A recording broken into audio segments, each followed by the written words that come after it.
براہ راست اس وقت آپ کو لے چلیں گے وزیر اطلاعات سندھ شرجیل انعام ایمن اس وقت نیوز کانفرنس کر رہے ہیں۔ قانون کی پاسداری ہونی چاہیے، نہ کہ لاڈلوں کی پاسداری ہونی چاہیے۔ اور آج کا فیصلہ اگر دیکھوں تو مجھے بہت ساری چیزیں نظر آ رہی ہیں۔ ایک تو یہ ڈیسیجن ایک کنفیوزڈ ڈیسیجن ہے، مبہم سے بھرا ہوا ڈیسیجن ہے، اور ظاہر ہے کہ پاکستان پیپلز پارٹی کی جو لیگل ٹیم ہے وہ اس ڈیسیجن کو دیکھے گی بھی صحیح۔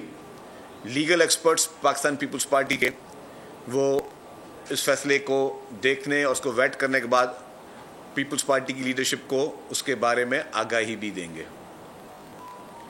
لیکن یہ بھی حقیقت ہے کہ اس فیصلے کے بعد ایک کنفیوژن ضرور پیدا ہوئی ہے، اور فیڈرل گورنمنٹ ایک انڈیپینڈنٹ گورنمنٹ ہے جس کا پیپلز پارٹی حصہ نہیں ہے، لیکن فیڈرل گورنمنٹ بھی اس فیصلے کو پڑھنے کے بعد ریویو میں جاتی نہیں جاتی وہ فیڈرل گورنمنٹ کا صوابدید اختیار ہے۔ اس فیصلے سے جو ہم نے ابھی تک ٹی وی میں دیکھا ہے تو میں سمجھتا ہوں اس ملک میں لاڈلا ازم آج دن تک پریویل کر رہا ہے، اور اس کی کوئی ایک مثال نہیں ہے لاڈلا ازم کی۔ لاڈلا ازم کی سینکڑوں مثالیں ہیں جو کہ دی جا سکتی ہیں۔ اس میں الیکشن کمیشن آف پاکستان کے ڈیسیجنز کو بھی بلڈوز کیا گیا ہے۔ میں سمجھتا ہوں کہ الیکشن کمیشن آف پاکستان ایک انڈیپینڈنٹ آئینی ادارہ ہے، اور اس وقت بھی الیکشن کمیشن آف پاکستان کا سربراہ وہ ہے جس کو پی ٹی آئی کے لیڈر عمران خان نے اپوائنٹ کیا تھا، اور انہوں نے کہا تھا کہ بہت ہی بہترین قسم کے ہم نے الیکشن کمیشن آف پاکستان کے سربراہ کو مقرر کیا ہے۔ تو اس کے فیصلوں کی بھی میں سمجھتا ہوں ای سی پی کے جو ایک ڈومین ہے آئینی قانونی، اس پہ ای سی پی ظاہر ہے خود اپنا رسپونڈ دے گی۔ میں ای سی پی کا اس وقت ان کے بیاف پہ تو کچھ نہیں کہہ سکتا۔ اس کے ساتھ ساتھ آج کے اس فیصلے سے آپ کو گڈ ٹو سی یو کی جھلک بھی بہت نظر آئے گی۔ جو گڈ ٹو سی یو کسی لاڈلے پیارے شخص کو کہا گیا تھا، اور اس کی بھی طویل ایک ہسٹری ہے۔ آج کے فیصلے نے پشاور ہائی کورٹ کے فیصلے کو بھی جو ہے بلڈوز کیا گیا یا اس کو سیٹ اسائیڈ کیا گیا ہے۔ پشاور ہائی کورٹ کے مجھے کچھ اور فیصلے بھی یاد آتے ہیں کہ پشاور ہائی کورٹ نے یہ کہا تھا کہ کے پی کے کی بی آر ٹی میں ریکارڈ کرپشن ہوئی ہے، 7 ارب روپے کے کک بیکس چلے ہیں، جو کہ chief justice Peshawar high court justice Sethi صاحب نے جو ہے وہ ڈیسیژن دیا تھا۔ پھر اس وقت کی سپریم کورٹ کی بینچ میں جسٹس بندیال صاحب نے سپریم کورٹ کا پشاور ہائی کورٹ کا وہ ججمنٹ جو ہے وہ سیٹ اسائیڈ کیا تھا، اور کہا تھا کہ نہیں جی کوئی بھی انکوائری، کوئی بھی ایف آئی اے یا نیب جو ہے وہ عمران خان کے کسی بھی پروجیکٹ میں، عمران خان کی حکومت کے کسی بھی پروجیکٹ کے خلاف کوئی انکوائری نہیں کر سکتی، کیونکہ وہ ایک لاڈلا ہے۔ اور اس کے بعد پھر آپ نے دیکھا کہ ایک شخص تھے جسٹس ثاقب نثار صاحب، جو اس کے ہر فیصلے، اس کا ہر ایکٹ کسی سے چھپا ہوا نہیں ہے۔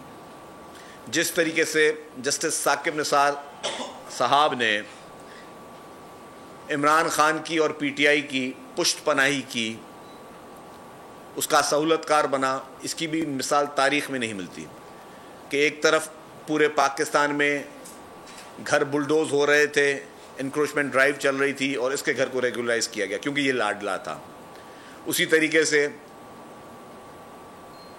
ایک وہ شخص جو کہ پاکستان کا جھوٹا ترین شخص مشہور تھا، ایک وہ شخص، میں خیر کسی کی ذاتی زندگی پہ تو نہیں جاؤں گا، ہر چیز بیگیج سے بھری ہوئی تھی، اس شخص کو صادق و امین جیسا ٹائٹل ثاقب نثار نے دیا، اور پھر جو اس وقت مخالف تھے ان کو چن چن کے ان کے خلاف مقدمے بنانا، ان کو جیلوں میں بھیجنا، ایک ماحول بنایا گیا، سہولت کاری کی گئی کہ عمران خان کو 2018 کے انتخابات میں اس کو ہیرو بنا کر پیش کیا جائے۔ اس میں بھی گڈ ٹو سی یو والا جو اور لاڈلازم جو ہے وہ آپ کو نظر آئے گا۔ اور پھر 2018 کے انتخابات ہوئے، جس طرح آر ٹی ایس بیٹھے، جس طریقے سے مخالفین کو چن چن کے ڈسکوالیفائی کیا گیا، اس میں اس کی سہولت کاری بھی ثاقب نثار اینڈ کمپنی نے کی، جو کہ کسی سے ڈھکی چھپی نہیں ہے۔ آپ سب کو یاد ہوگا کہ 2018 کے الیکشن میں، یہ سارے میرے سامنے آپ کراچی کے جرنلسٹ بیٹھے ہیں، آپ سب سے میں حلف لے کے پوچھتا ہوں کہ 2018 کے الیکشن میں کراچی میں کیا ہوا تھا؟ آپ کو کیا پتہ ہے یا نہیں پتہ ہے؟ تو کیا وہ انتخابات درست تھے؟ کیا اس انتخابات میں عوام کا مینڈیٹ کو پہ ڈاکہ نہیں ڈالا گیا؟ کیا اس انتخابات میں الیکٹڈ پولیٹیکل پارٹیز کے مینڈیٹ کو بلڈوز نہیں کیا گیا؟ اس کا نتیجہ کیا نکلا؟ کیونکہ وہ پھر وہ لاڈلائزم اور پھر وہ گڈ ٹو سی یو کی جو سیاست اس ملک میں چل رہی ہے، اس طریقے سے اس کو پروٹیکٹ کیا گیا۔ مجھے یہ بھی یاد ہے جب لوگوں نے 2018 کے جب آر ٹی ایس بیٹھنے اور الیکشن کے نتائج جو غلط نتائج تھے اس کو چیلنج کرنے کے لیے عدالت میں گئے، تو چیف جسٹس سپریم کورٹ نے کہا کہ اب یہ سارے بینچوں کو بول دیا، سارے ٹریبونلز کو کہہ دیا کہ اب ان کیسز کو نہ سنیں، اب حکومت کو کام کرنے دیں۔ یہ ثاقب نثار صاحب کے تھے، آپ سارے لوگ ابھی گوگل کر لیں، آپ کو مل جائے گا وہ آرٹیکل بھی۔ کس طریقے سے ثاقب نثار نے عدالتی اس کرسی کے بنا پر اس ملک میں ایک ظلم مچایا تھا، جس میں ایک پی ٹی آئی کے کارکن نے، ایک پی ٹی آئی کے ایم پی اے نے سڑک پہ تو اس پہ ثاقب نثار نے کہا ٹھیک ہے 5 لاکھ روپے ڈیم فنڈ میں دے دو، اس کو ہم چھوڑ دیتے ہیں۔ یہ کون سے قانون، کون سے آئین میں ہوا ہے؟ یہ ساری چیزیں انفارچونیٹلی اس ملک میں عمران خان کی سہولت کاری کے لیے استعمال کی گئی ہیں۔ یہ میں جو بھی واقعات بتا رہا ہوں کوئی من گھڑت یا کوئی فیبریکیٹڈ سٹوری نہیں بتا رہا ہوں، یہ ساری ہسٹری اور ریکارڈ کا حصہ رہی ہے، کس طریقے سے ان کی سہولت کاری کی گئی ہے۔ پھر اس کے بعد ثاقب نثار نے پوری ایک اس کا جو ٹینیور تھا وہ، اور پھر جسٹس بندیال کا پورا ٹینیور تھا، جب 9 مئی کا واقعہ ہوا اور پھر عمران خان کو مرسڈیز گاڑی میں پیش کیا گیا، مرسڈیز گاڑی میں کسی لیڈر کو آج تک پیش نہیں کیا گیا، بلٹ پروف مرسڈیز میں، اور پھر اس کو گڈ ٹو سی یو کہا گیا، اور پھر بولا کہ خان صاحب آپ جو ہے مذمت کر دینا، آپ مذمت کر دینا کہ جو 9 مئی کو پاکستان میں ہوا ہے، لوگوں کے گھر جلے، مذمت کر دینا، ایمبولینسز جلی، مذمت کر دینا، ریڈیو پاکستان پشاور جلی، مذمت کر دینا، کراچی میں بسیں جلی، مذمت کر دینا، لوگ مارے گئے، مذمت کر دینا، قائد اعظم محمد علی جناح کا گھر جلایا گیا، مذمت کر دینا، ہمارے فوجی جوان جو قومی ہیروز جن کے مجسمے تھے ان کو مسمار کیا گیا، ان پہ ایک اور کمانڈر ہاؤس میں حملہ کیا گیا، مذمت کر دینا۔ تو یہ اس ملک میں قانون کے دورائے بتا رہا ہوں، مطلب ٹھیک ہے ذاتی پسند ناپسند ہو سکتی ہے کسی شخص کے لیے، کسی کو آپ لاڈلا بنا کے پیش کر سکتے ہو، لیکن کیا اس کے لیے آپ قانون کی کتابوں کو چھوڑ دیں گے، قانون کی کتابوں کو پھینک دیں گے؟ 2018 میں سندھ کا ایک پیپلز پارٹی کا لیڈر تھا، اس کو ڈسکوالیفائی کیا گیا یہ کہہ کے کہ جی آپ نے اپنی ایک فیملی ممبر کو چھپایا ہے، ڈسکوالیفائی کیا گیا، آپ سب کو پتا ہے، میں کوئی بات آپ کی چھپی ہوئی نہیں کر رہا۔ پھر اسی 2018 کی الیکشن میں ایک اسلام آباد ہائی کورٹ میں بھی ایک پٹیشن گئی جس میں کہا گیا کہ جی خان صاحب نے بھی اپنا ایک فیملی ممبر چھپایا گیا ہے، اس کی آپ ججمنٹ اٹھا کے پڑھ لیں، کیا لکھا ہے؟ بولا جی وہ اس کا خاندانی پرسنل میٹر ہے، اس کو ہم ڈسکس نہیں کرتے۔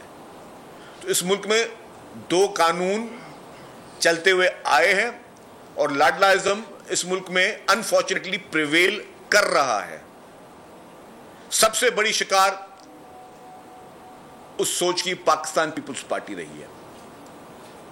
اس ملک میں جس نے جمہوریت کا قیام کیا، اس ملک میں جس نے آئین پاکستان کا قیام کیا، اس ملک میں جس نے آئین دیا، اس ملک میں جس نے ایٹمی طاقت دی، اس شخص کا عدالتی قتل ہوا۔ کیا ہوا؟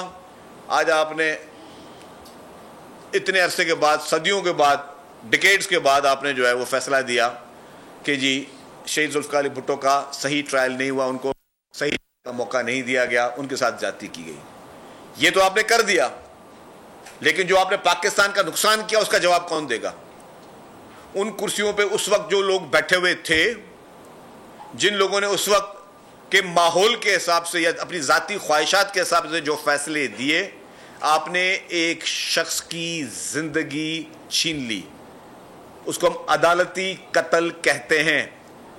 That was the judicial murder, اور اس کی کاسٹ آج دن تک پاکستان پے کر رہا ہے، پورا ملک پے کر رہا ہے اس جوڈیشل مرڈر کی۔ آپ نے، اور یہ انصاف بھی چلیں یہ بھی ان کی مہربانی کہ یہ فیصلہ آیا، لیکن جس ٹائم کے بعد آپ نے دیا تو آپ نے پورے پاکستان کی ترقی کا قتل کیا. شہید محترمہ بے نظیر بھٹو صاحبہ، 2 دفعہ ان کی حکومتیں غیر آئینی، غیر قانونی طریقے سے ڈیزالو کی گئیں.